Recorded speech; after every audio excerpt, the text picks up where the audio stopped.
আপনার এমন কোনো গোপন আমল আছে কি যা শুধু আপনার ও আল্লাহর মধ্যেই সীমাবদ্ধ? দুনিয়ার জীবনে আমাদের প্রধান দায়িত্ব হলো নিজের আমলনামা সমৃদ্ধ করা। সমৃদ্ধ আমলনামার মাধ্যমে আল্লাহর নৈকট্য লাভ করা।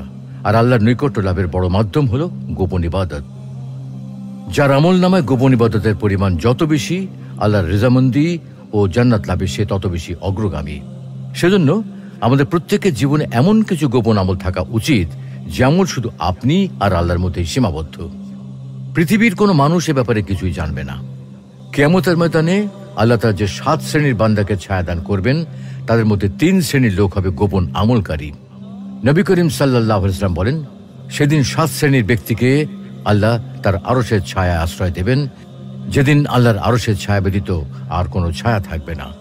তার মধ্যে অন্যতম হলো সেই ব্যক্তি যে এতটাই গোপনে দান করে যে তার ডান হাত কি ব্যয় করে বাম হাতটা টের পায় না। অতঃপর সেই ব্যক্তি যে নির্জনে আল্লাহকে স্মরণ করে, ফলে তার 2 চোখ দিয়ে অশ্রু প্রবাহিত হয়।